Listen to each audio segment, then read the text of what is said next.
எல்லாருக்கும் வணக்கம். நான் டாக்டர் ஷாரன். இங்கே ஷிஃபா ஹாஸ்பிட்டல் கைனகாலஜிஸ்ட்டாக ஒர்க் பண்ணுறேன். ஸோ நம்ம எப்போ கைனகாலஜிஸ்ட்டை வந்து பார்க்கணும் அப்படின்னா வந்துட்டு பிரச்சனை இருந்தால் தான் வந்து பார்க்கணும் அப்படின்ட்டு இல்லை.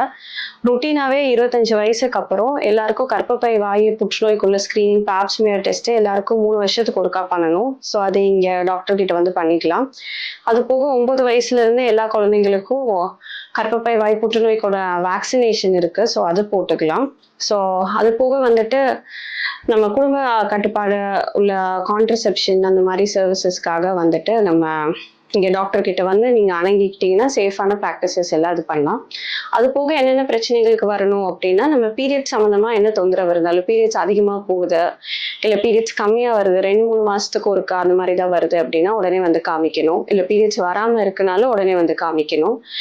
அதிகமாக வெள்ளப்படுறது இருக்குது, அதிகமாக ஸ்மெல் வருது, அடி இடத்துல வந்துட்டு ஊறல் இருக்கு, அந்த மாதிரினாலும் உடனே வந்து காமிக்கணும். அது போக அதிகமான வயிறு வலி இருக்கு, அடி வயிறு வலி இருக்கு, இல்லைன்னா வந்துட்டு யூரின் போகும்போது எரிச்சல் இருக்குங்கிற தொந்தரவுக்கு உடனே வரணும். இல்லை வயசானவங்களுக்கு அடி இறங்குற தொந்தரவு இருக்கு, அடி ஃபுல்லாக இறங்குற தொந்தரவுனாலும் உடனே டாக்டர் வந்து பார்க்கணும். இது போக ப்ரெக்னென்சியில் ரெகுலராக வந்து எல்லா செக்கப் வந்து பார்க்கணும்.